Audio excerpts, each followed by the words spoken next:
Hey there! We're gonna be doing another strip piecing video here. So grab your coffee and get settled in, and I'm gonna show you a really great quilt that is based off of one of the free tutorials that Donna Jordan has shown with the Jordan Fabrics tutorials. I'm giving this particular pattern of Donna Jordan's a Scrappy twist. It's a free pattern, and it's actually a Robert Kaufman pattern. It's a pattern that she showed that is called Petals, I believe. And in that pattern, you do 5-inch squares, so it's like touted as a charm-friendly type of a thing. And then they go through and show how to make it look like petals. Well, I'm going to do a similar concept, but I am doing it with strips. And then it's going to have an extra twist in it, and I think it's going to look pretty cool. So the way that starts out is I need my scraps. And so here's some solid fabric that I'm going to have here. And then I'm just going to cut this out to be just a little bit shy of 6 inches. I could cut it to be about 6 inches, that'd be fine, just be extra that I've got coming off. And so I have that one, and then here is some scrap as well that I think will work really well for this particular concept. I'm going to go ahead and actually, I'm going to cut this right here. So this is a remnant that was off of something where I did circles back in the past. So this is absolutely something that you can do that is very friendly to chewing up your scraps. So with these, let me go ahead, let's see, I want to clean up this edge here because it's kind of got a lot of frayed stuff there. Okay. Alright, so I can have these strips range from 3/4 of an inch to about 1 1/4 inch. I find that when I do 1 1/2, it's just a little too chunky for the size of this block. So that one is 3/4 of an inch. And then let me do, let's see with this. Okay, so this one I'm going to do differently. I'll just put this one aside. And then I have a little over 2 inches there, so that's nice. So I'm going to make a thicker strip here. And then I'm just going to do a cleanup cut on the other side of that. I'm not focused on it being very specific number of widths. I'm just creating strips of different widths, but like I said, within that 3/4 of an inch to 1 1/4 inch. So now I have some more of that solid to add to what I have. And then I'm going to use this and just create another couple of skinny strips that I can use out of this.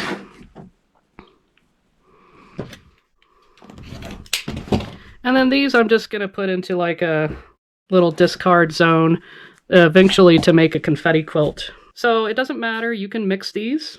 Just feel free to mix your solids and your batiks and your prints, because this is that kind of a project. And then what I will need is I need my foundation pieces.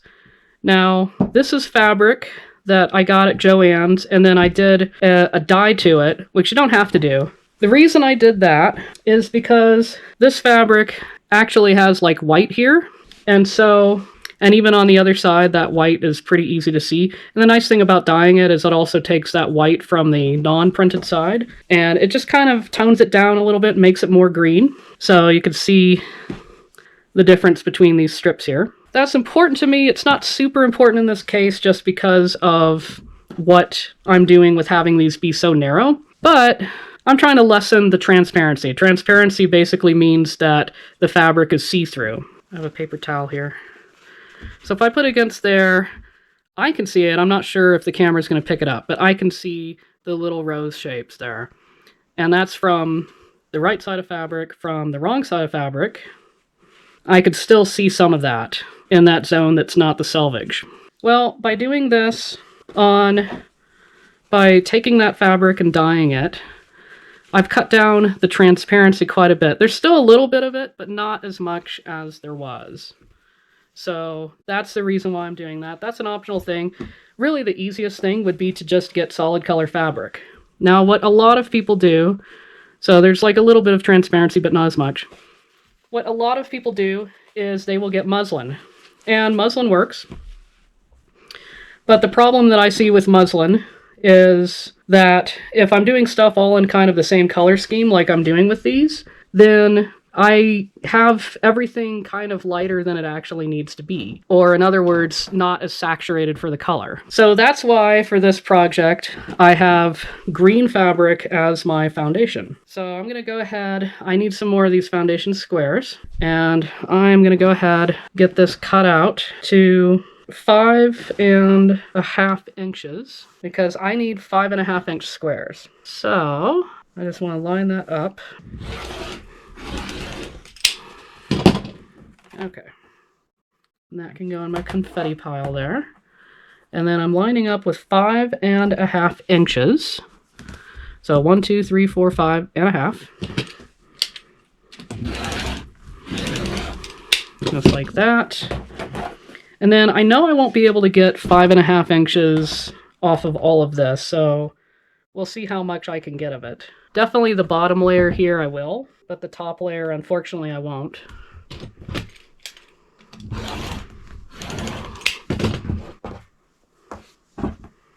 I'm going to go ahead and get the selvage off of this. So here is 5.5.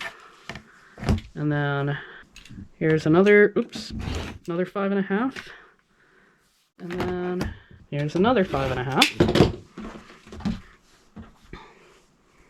So this right here is going to give me 6 of these, and I sew it from the wrong side, so I got 6 of those. And then I'll be able to get one more out of that fold. This is definitely something that you can use with lesser quality fabric. So I'm going to see what I can cut out of this, and then I'm going to get started at the sewing machine. So I can start off easily enough here. I just simply take one strip, and I'm going to pair it up with another strip here. And then let's do that.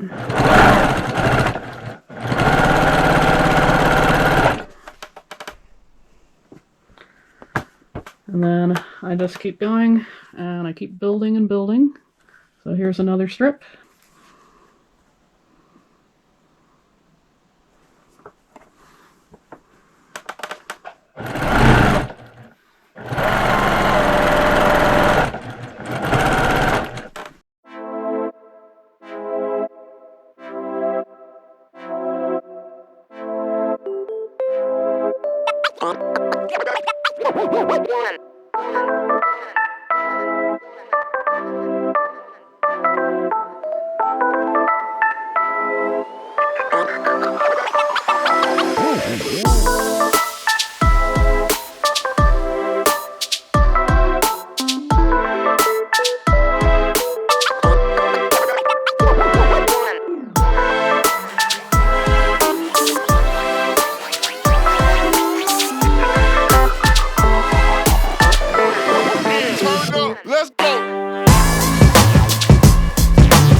now that I have these all sewn out, and of course I have a lot more that I've sewn out, but I need to trim these to 5.5, just like the foundation squares were.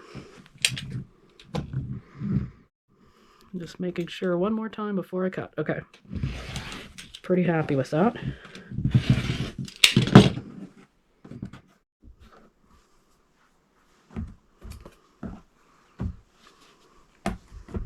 Now, I will line it up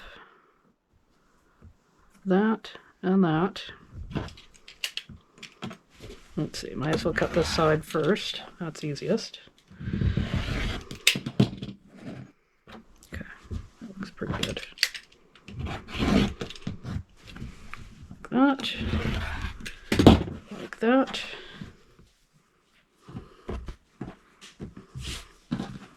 And then have this. So just making sure that matches up.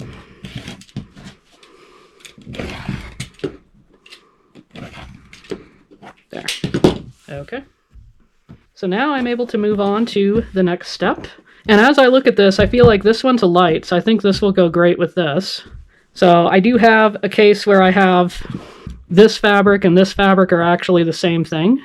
And so what I will want to do is I'll want to flip it over and see if it still looks like I'm hitting the same fabrics, and it does not. So this is pretty cool. I just put this way, and I want these the same direction. So I want that one on top of that, and then I'm going to audition what this looks like, because what I'm going to do is I'm going to sew on the diagonal, and I'm going to get 2 half square triangle units out of these. So that actually looks pretty cool, and that looks pretty cool. So now I just need to mark one of these. So first, I need my center line. I could probably have the 1/4 inch on that line, but I just find it's easier to have that center line. So I've got the chalk marking there.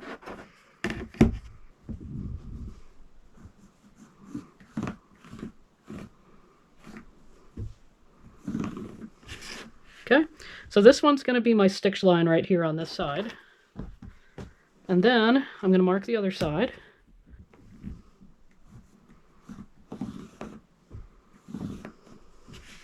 So this other side is going to be my stitch line there. And then I am just going to line these back up, and then I secure it with a pin. And so I'm going to go ahead and get the rest of these matched up, get those marked, get those pinned, and then I'll be able to do the next step at the sewing machine. Here I am at the sewing machine. I'm ready to get started, and this is that first one that I marked. So I'm just going to stitch. I usually like to stitch just to the inside of that line because I don't mind scant 1/4 inch.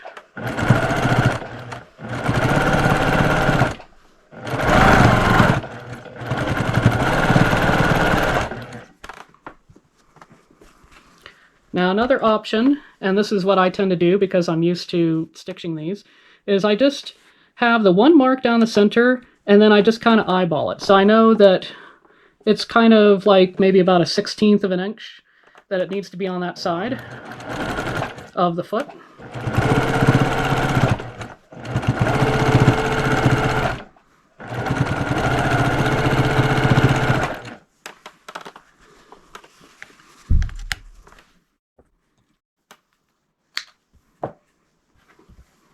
And then all I need to do is just sew on the other side.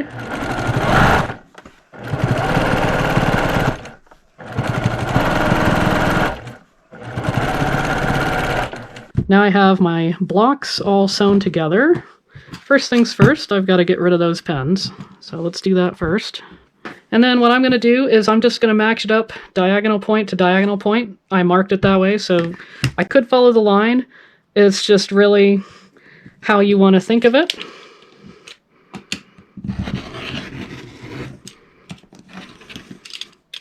Yep. Just, sometimes they get a little stubborn on the edges there, on the ends. Okay. And that is a couple of blocks. So here's my blocks. I'm ready to get these pressed open. First thing I'm going to do is I'm going to put the hot iron on that seam. It helps kind of relax those fibers. And then I have found that the easiest way to do this is if I have it oriented this way, and then I have my seams going down that way. And then what I'll do is, with these, because they're so blocky, they're so chunky, I go ahead and I like to press the seam open. I need to get that set up. Nice thing about doing these strip piecing is that I don't have to worry about bias that much. Usually when you're doing just two fabrics against each other for a half square triangle or any other unit that involves a pretty good angle to it, usually there's that consideration of bias. And so the nice thing about this is I find that bias is just really not a problem. So now that I have that enough that way, I'm going to go ahead and take some starch, and I'm just going to put it right into that seam. I know that I'm putting a lot of starch in there, but that's not a very strong hold starch anyway. And I'm just going to let that penetrate all of those fibers. And while I'm waiting to be able to finish off the pressing on that, I am going to start getting this one open.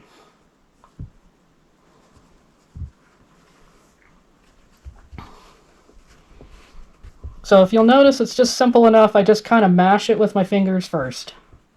So, and that would be the traditional way that you would handle these units that have a bias kind of a seam to them.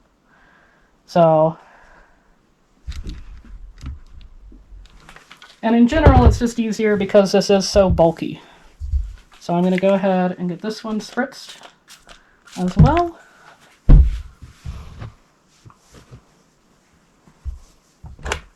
And now I can get this one to get nice and flat.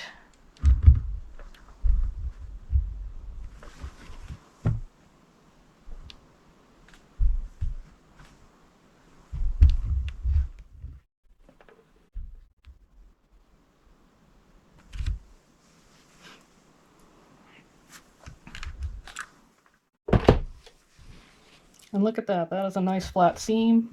I like to do this other side as well because I find that when I put that much starch, or if I was using water, that much water, that it ends up going through to the other side and is damp.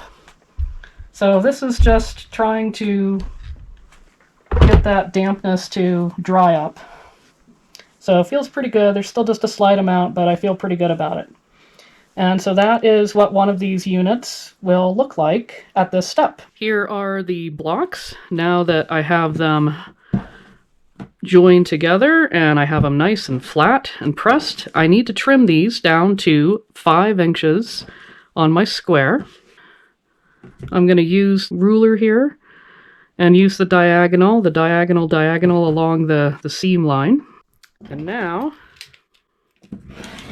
I can just get that trimmed in that direction.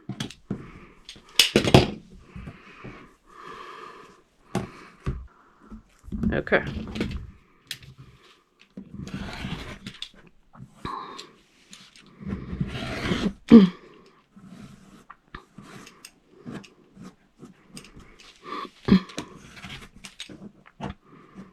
Okay.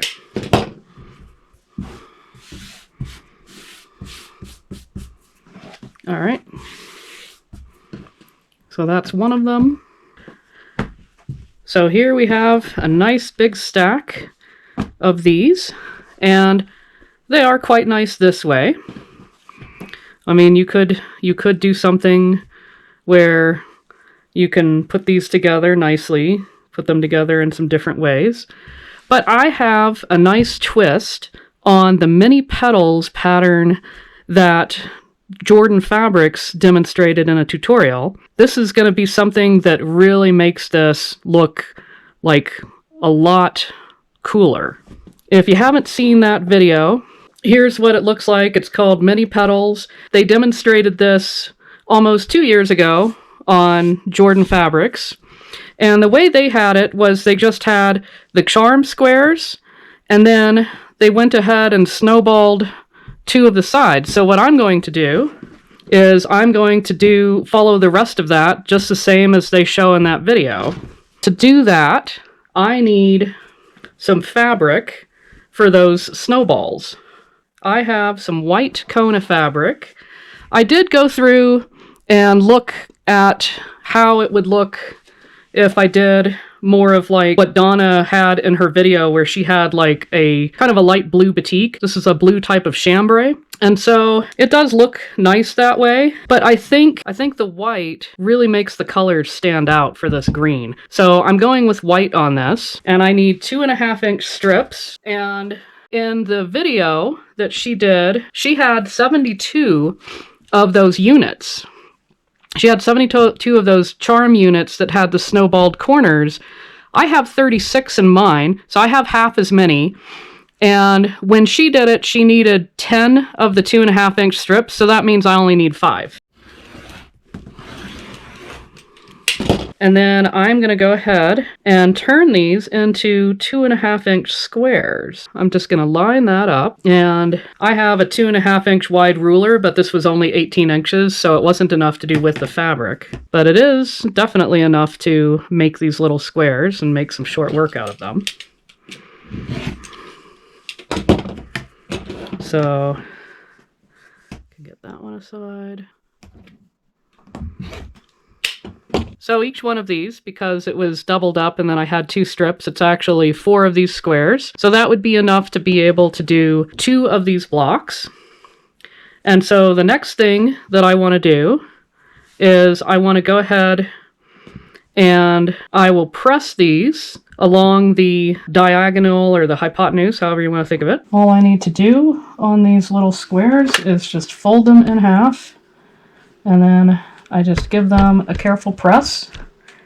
In this case, I would be worried about bias, so definitely press, don't shove the iron. This is simple enough. I just take this little square here, and then I'm going to carefully position it so that it is edges meeting the edges of the block.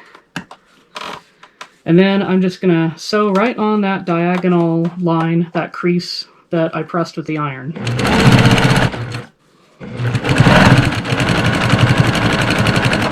It's always easier to work in 2s or more, just because then I can chain piece them.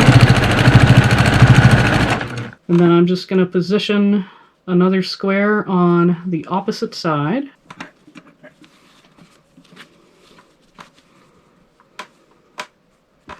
And if necessary, you can always lift the foot and get it more into position if you want.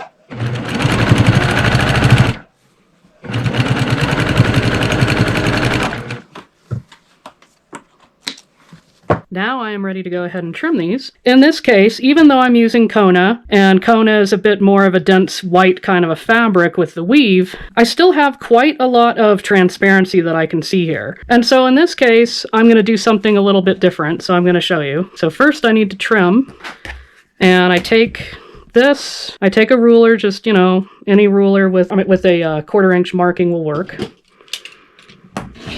And then I just trim that off. And then I will go ahead and do the other side.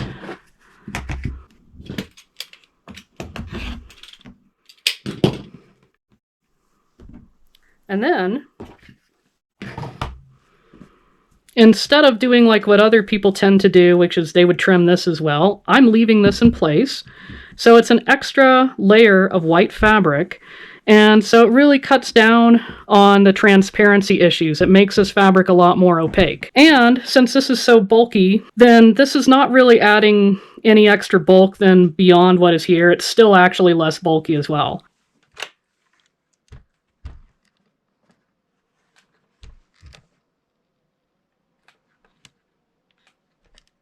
And here are the final units. So now for the fun part is getting to lay these out. And since I decided that I was going to do kind of a concept of springtime leaves, we've got spring coming up and the trees are going to start forming their leaves soon, then I decided to throw in a couple of blocks.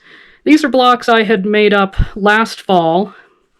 Actually, I'd started on them last fall because I was going to make an autumn-themed throw pillow. And so I'll probably still do that because I have some other blocks, but I'll do that later in the year, I think. But red and yellow, that's also a color of springtime leaves. So I have a huge amount of the green, and then I have 4 yellows, 4 reds, so those will be fun to throw in. And then for the leaf concept, so you can see right here, it's kind of like you have the veins of the leaves, and so I would want to have the concept this way. So I'm going to have this. And then I could have this. And then the way that they show in that petals video, they just have like that center X and then they just kind of keep exploding it out. This ends up being, for 36, it would end up being a 6x6 kind of a layout.